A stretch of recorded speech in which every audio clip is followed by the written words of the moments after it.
I ask myself, ladies and gentlemen, what is it I'm doing here? At 4, what Patutomi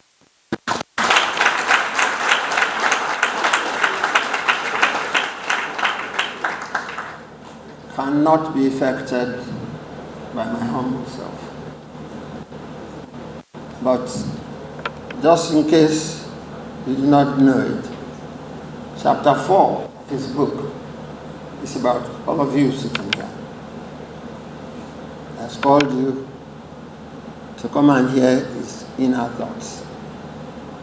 If you do get the opportunity to read the book, and I hope you buy one copy,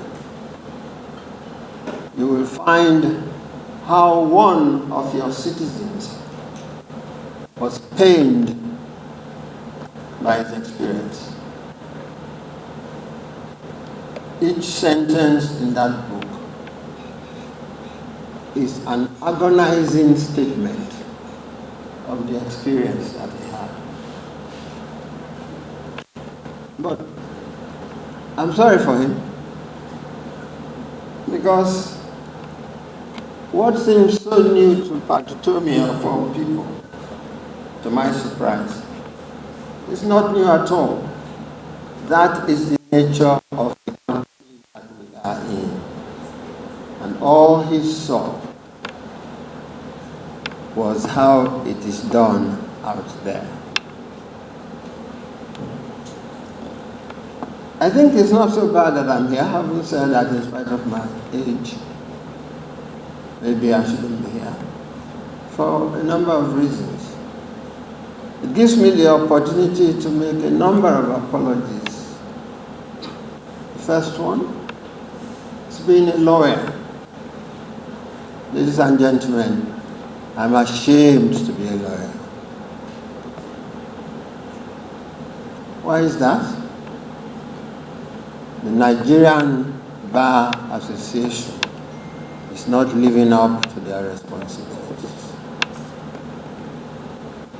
I'm ashamed to be a Delta State person, especially because, actually, something that is not public knowledge, the movement for the creation of Delta State started with my humble self. And of course, with the audacity with which we Nigerians are treated by those supposedly looking after our affairs, we gained Patutomi from the audacity of Ibrahim Babangida to include in Delta State areas that did not ask for it. And Patutomi comes from one of those areas. We had scheduled Delta State to encompass the 5 groups that the good Lord has put together from time immemorial.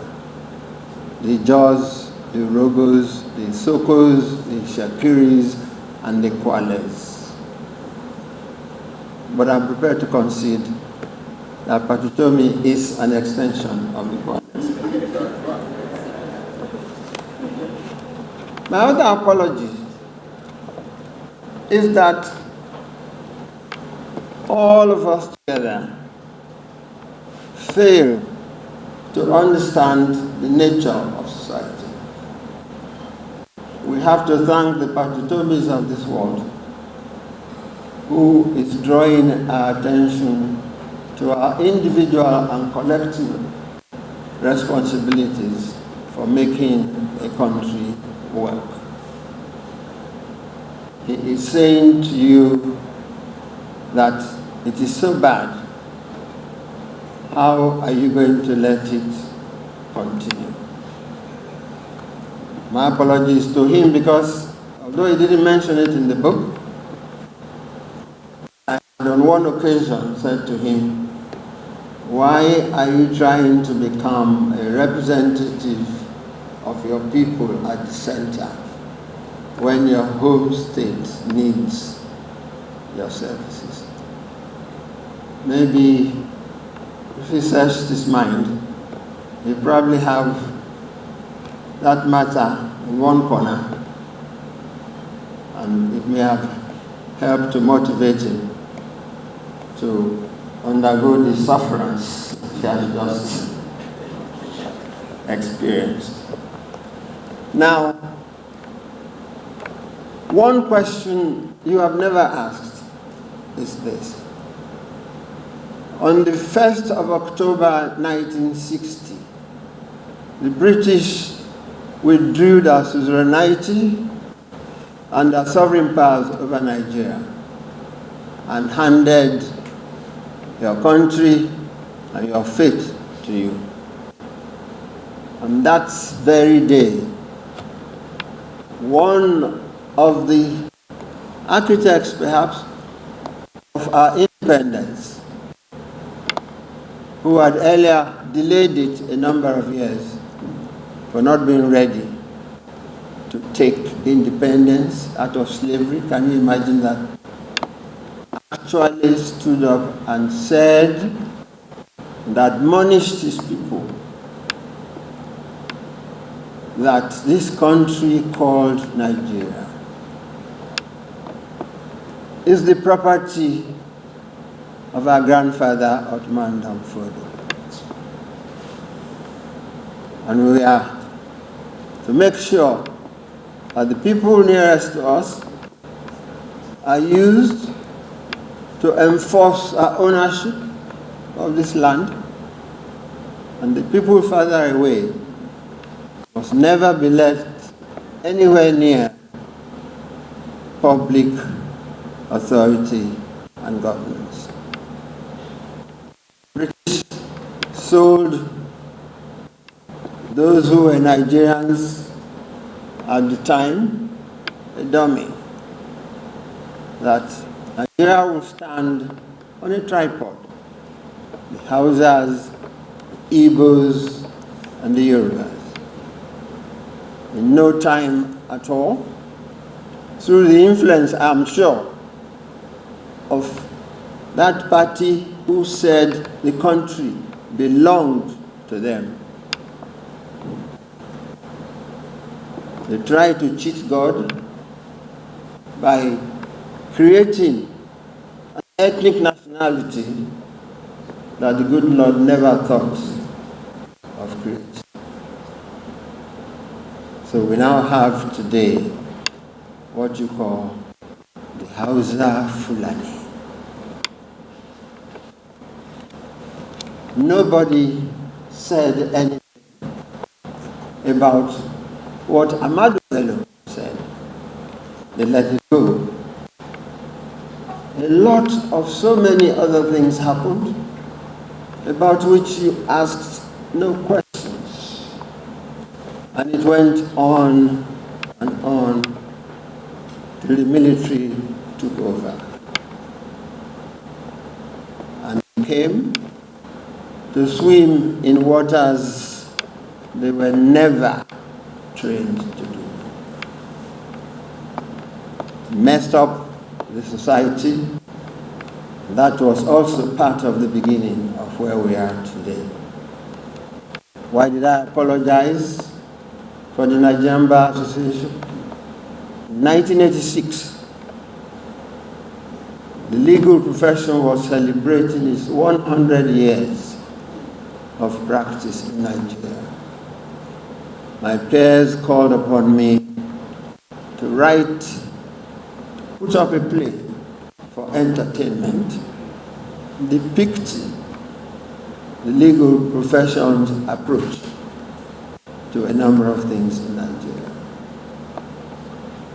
Here it is. I wrote a book, a play called Budiso.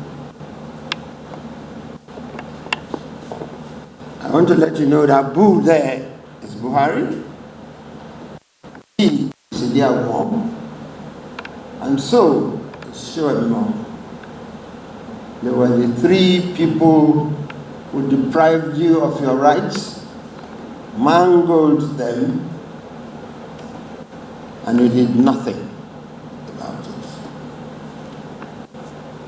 This book is a record winner so many times over in the number of fora all over the world. Each time people watch the play, some laugh and some cry. That same Buhari is in power today. The Nigerian Bar Association, which I would have thought is a continuum of the ones before. Some are hobnobbing with him, some stay and just watch. They do not want to emulate the Patutomis of this world by saying, I must share my experience with the rest of my people. Now, when that military left, each and every one of the heads of state and their cohorts in the military people who served this country as governors and what have you,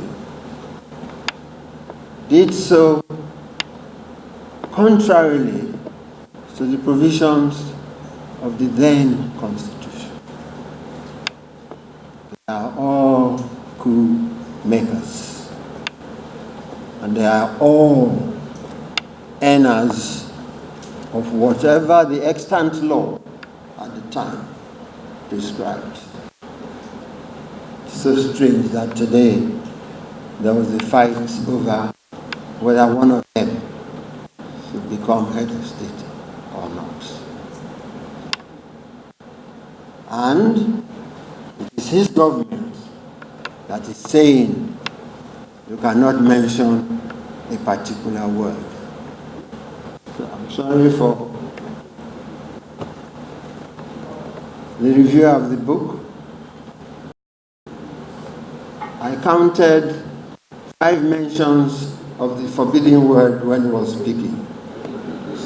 He's entitled 5 times.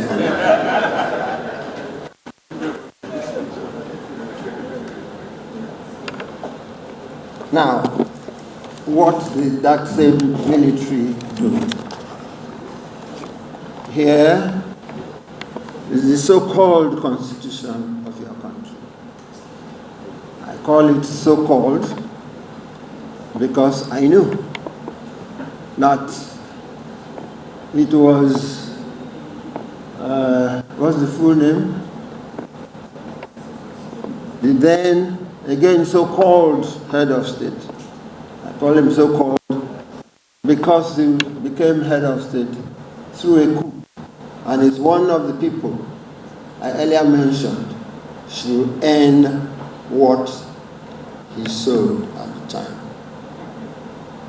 It's only in Nigeria that past coup makers come back to tell us how eligible they are for office, and so on and so forth. What did Abdul Salam leave you?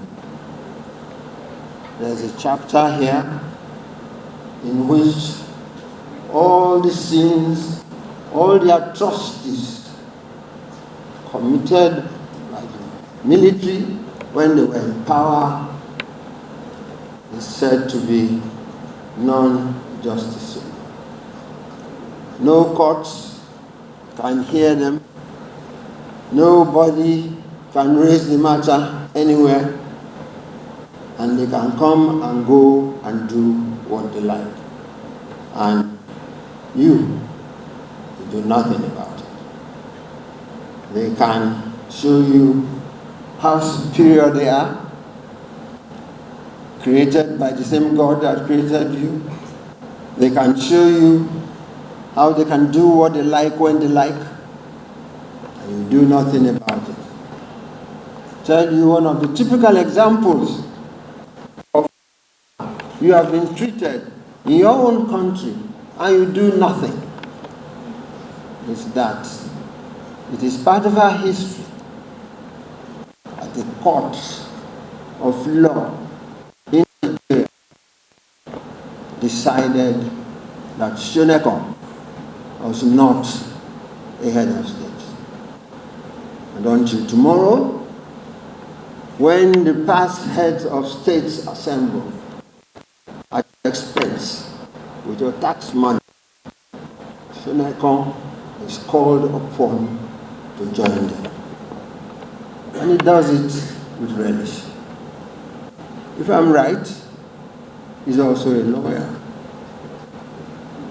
That shows you the extent to which we all participate in disobeying the laws of the land. And in this day and age, when the president, who is the epitome of the disobedience of court judgment, is in charge, I don't know what you expect to get. There's another question that you have not asked. Buhari is known for being a no-nonsense person. And we have seen his intentions in dealing with the corrupt people of your country, if he finds them. And yet, under his watch,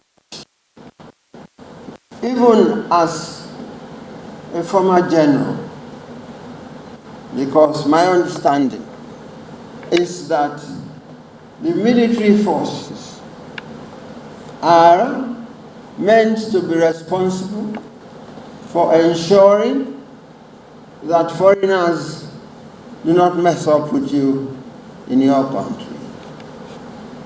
But what do we have these days? Operation Python. They turn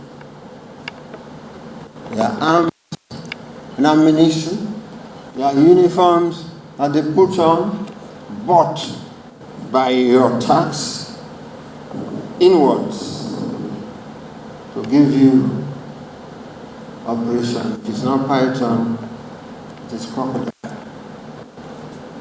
That is what we have allowed so far.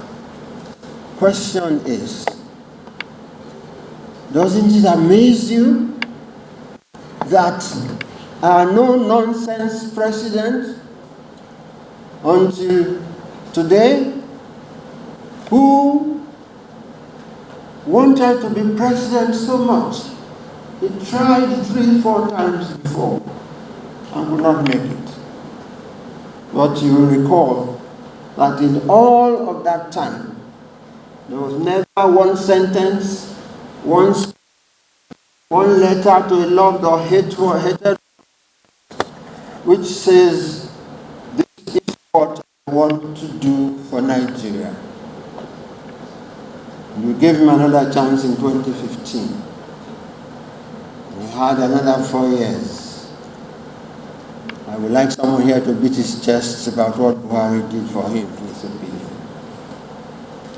He did nothing. He came back in 2019. We gave him another chance. And suddenly, your porous borders became non-existent. And have a flock of strangers whom a president who is the chief commander of the armed forces, with all the arsenals at his disposal, have done nothing to repair. There's only one thing I want to recommend to you: call to action, which is my task here today. To what action can I call you? Do you have arms? No. You have been advised to become vigilantes against people who are carrying a, what is it, 41 or whatever it's called? AK-47. You have been advised to commit suicide. Thank you. Well, I'm sorry. I must stop.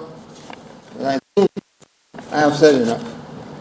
And my suggestion as to what you should do. There is nothing there you are going to urge this government to do that is going to assuage their problems. There's only one thing left. You are also called, represented in the National Assembly by members there. They don't listen to you. They give themselves all the allowances in this world to their detriment. They listen to nobody. Tell them you don't want them to represent you anymore. The rights they exercise in the National Assembly are yours. They are not capable of delivering in the task you have given to them. If you can succeed at doing that in your home front, they won't go there using your name and messing you up. So, distinguished ladies and gentlemen.